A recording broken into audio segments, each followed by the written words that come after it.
कितने हैंडफुल सारे लोग थे। तब इनको कहा भाई मेजोरिटी हमारे पास आ गई है इसलिए हम बना रहे हैं। लेकिन सवाल ये है कि जिस आर्टिकल 44 की बात कर रहे हैं उसके पढ़ के सुनाओ आपको। हम्म। उसमें लिखा हुआ the court comes under the article 44 of the constitution which lays down that the state shall endeavor to secure a uniform civil code for the citizens throughout the territory of India। ये throughout the territory of Uttarakhand नहीं है। आप समझ रहे हैं इस बात है जी। तो इसकी ये जो वैधानिकता जो होगी जब होगी तब होगी, वो तो बाद में हो जाएगा। लेकिन एक पॉलिटिकल लक्ष्य जिन्होंने शुरू किया है तो पूरा हो जाएगा। मैं देखिए हमने तो बना भी दिया था, लागू भी कर दिया था, कोर्ट ने इसको अवैध कर दिया, ये कर दिया था, ये बात की बात है। लेकिन एक लक्ष्य यही इसी लाइन पर भारत सरकार चल रही है। और भारत सरकार आप जानते हैं नहीं, तो आपको क्या फिर जय कुमार जी, जय सिंह जी, आपको क्या फिर एजेंडा लग रहा है क्या ये? यार समझिए ना, मेरा और आपका कोई एजेंडा नहीं है ये सुप्रीम कोर्ट कह चुका है 5 बार कि यूनिफॉर्म सिविल कोड लागू होना चाहिए। लेकिन भारत की जो स्थितियां हैं, विविधताएं हैं, 6-7 किस्म के यहाँ धर्म है। आप उनके पारसी कितने हैं? पारसी हिंदुस्तान में 50-60 हजार, और उनमें बिरला जैसे लोग हैं, उनमें मानेक शॉ जैसे लोग हैं, साइरस मिस्री जैसे लोग जिन्होंने इस देश के विकास में इतना बड़ा योगदान दिया। उनकी क्या जनसंख्या है? 60,000 70,000। उनके कानून, उनका पर्सनल लॉ मालूम है आपको क्या है? अगर वो बिरादरी से बाहर शादी करेंगे तो संपत्ति से बेदखल हो जाएंगे। इसी बात करते हैं। आप गोवा की बात करते हैं, गोवा में क्या है?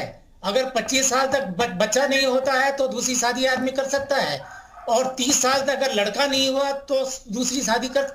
इस तरह से है, बहुत सारी बातें हैं। दूसरी बात, आप इनका क्या करेंगे? आप जो शेड्यूल 6 में कैसे लागू करेंगे? वहां से नॉर्थ ईस्ट में आपका 73rd अमेंडमेंट लागू होता है, पंचायती राज लागू होता है? नहीं होता, नहीं होता है। इसलिए नहीं होता कि वो शेड्यूल, संविधान ने उनको रीति रिवाजों की गारंटी दे रखी है, और रीति रिवाजों में पर्सनल लॉ का मतलब पॉलीगैमी भी है, पॉलीएंड्री भी है। हमारे उत्तराखंड में भी थी। यानी जय सिंह जी, आप देख रहे हैं कि भविष्य में कहीं ना कहीं बीजेपी एक टूल बना रही है मिशन 2024 के लिए। लक्ष्य एक, सुनिए उनका बनाएंगे, कानून बना देंगे, अदालत में देखी जाएगी, जो होगा तब होगा तब होगा। लेकिन एक वो कहेंगे साहब हमने तो बना दिया, अब अदालत ने जो करना। चलिए, ये एक बड़ी बात है। विपिन जी हमारे साथ जुड़ गए। विपिन कैथुरा जी, कांग्रेस कह रही है आप उनको तवज्जो ही नहीं दे रहे। ऑब्जेक्शन तो तब उठाए, आप तवज्जो ही नहीं दे रहे हैं, सलाह मशवरा कांग्रेस से कर नहीं रहे। मुख्य विपक्षी दल है उत्तराखंड के अंदर, आप उन्हें पूछ नहीं रहे।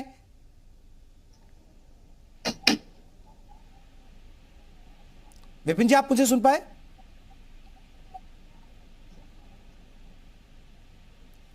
विपिन जी, आपको मेरी आवाज मिल पा रही है? लगता है विपिन जी से हमारा संपर्क नहीं हो रहा है। रामानुज का रुख लेते हैं। रामानुज, जिस तरह सियासत, क्योंकि कांग्रेस जो आरोप लगा रही है, कांग्रेस सीधे तौर पर आरोप लगा रही है कि कहीं ना कहीं एक एजेंडा है।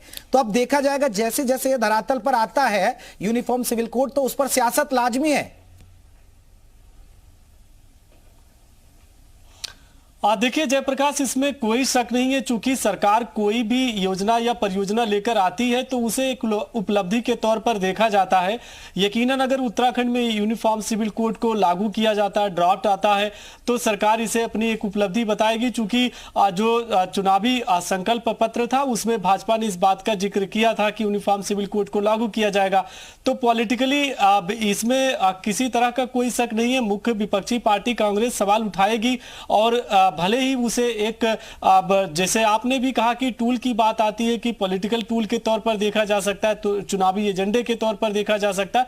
लेकिन इतना है कि सरकार इसे अपनी उपलब्धि के तौर पर देखेगी, और जब 1-2 महीने में पूरी तस्वीर साफ होगी और जब पब्लिक डोमेन में ये ड्राफ्ट भी आएगा, लोग इसे पढ़ेंगे कि इसमें किस तरह से अलग अलग समुदाय के, अलग अलग संप्रदाय के लोगों का सारे सुझाव है और उनको इससे किस तरह का फायदा मिल सकता है, तो इस पे एक विस्तृत चर्चा देखने को मिलेगी। लेकिन सरकार की तरफ से जो बात कही गई है, मुख्यमंत्री पुष्कर सिंह धामी ने जिस गंभीरता के साथ इसे लागू करने की बात कही है, हर मंच पर इस बात को दोहराया है, उससे लग रहा है कि उत्तराखंड सरकार यूनिफॉर्म सिविल कोड को लागू करने की दिशा में आगे बढ़ रही है। भले ही इसके मायने राजनीतिक तौर पर अब कोई एक कहे कि चर्चा का विषय हो या विपक्षी पार्टियां सवाल उठाए, लेकिन सरकार इसे अपनी उपलब्धि के विपिन जी जुड़ गए, बीजेपी का रुख कर लेते हैं। विपिन जी हमारे साथ जुड़ गए। विपिन जी, कांग्रेस सवाल उठा रही है कि आप एजेंडा है आपका, और दूसरा आप कांग्रेस को पूछ ही नहीं रहे, कांग्रेस से कोई सलाह मशवरा नहीं कर रहे, जबकि इतना बड़ा कानून आप लेकर आ रहे हैं।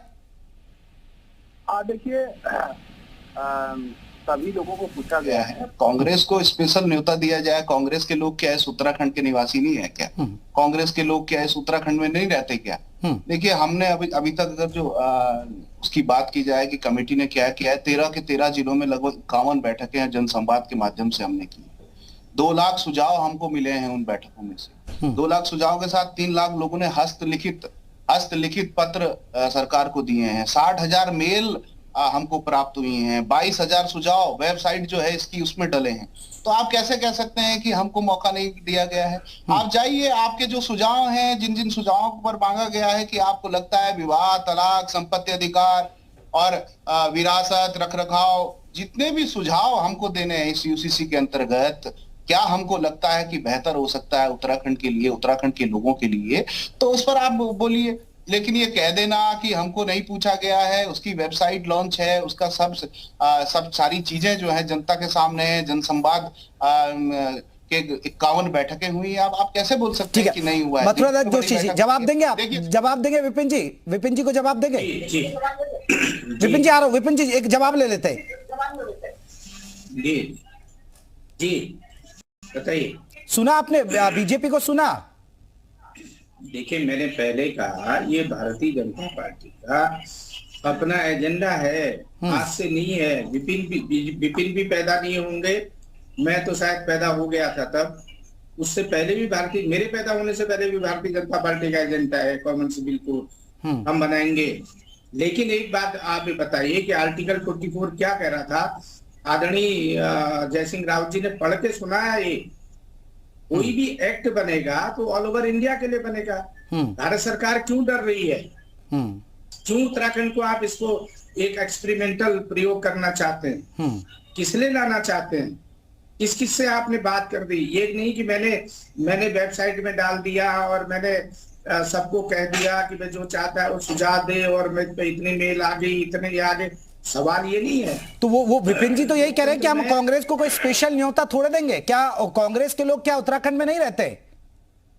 दोगे भाई, क्यों नहीं दोगे? आप लोकतंत्र है, ये कांग्रेस मुख्य विपक्षी दल है, आप बिना पूछे अपनी मर्जी से सब कुछ कर लोगे? कर लो ना आप, ठीक है, आपकी 2/3 बहुमत की सरकार है, हम कहाँ मना कर रहे हैं, हम तो कह रहे बना लो आप। लेकिन लोकतंत्र में शिष्टाचार को लेकिन जोशी जी वो ठीक है, एजेंडा है और इनका कहीं ना कहीं देखिए, इनका कहीं ना कहीं चुनावी घोषणा पत्र है। विपिन जी आ रहा हूं रिएक्शन। लेकिन अगर आप उत्तराखंड के लिहाज से देखें सर, यहां पर अगर हम दूसरे समुदाय की बात करें, अगर ठीक है आपको लगता है कि एक मुस्लिम समुदाय के लोग ऐतराज भी करें, तो मुस्लिम आबादी है कितनी उत्तराखंड में सर? आप एक मिनट जरा सुन लीजिएगा जयप्रकाश जी, पहले मेरी बात पूरी सुनिएगा। आपको ये रामानुज भी यहाँ जुड़े हुए हैं, आपके वरिष्ठतम पत्रकार हैं, जयसिंह रावत जी भी बैठे हुए हैं, वरिष्ठतम पत्रकार हैं, और विपिन कैंथोला भी बैठे हैं। इस प्रदेश में 5 तरह की जनजातियां रहती हैं। 5 जनजातियों के अलग कस्टम है, अलग कल्चर है और अपना सामाजिक ताना बाना बिल्कुल अलग है। 5 जनजातियां रहती है। पहला उदाहरण मैं छोटा सा उदाहरण के तौर पर दे रहा हूँ।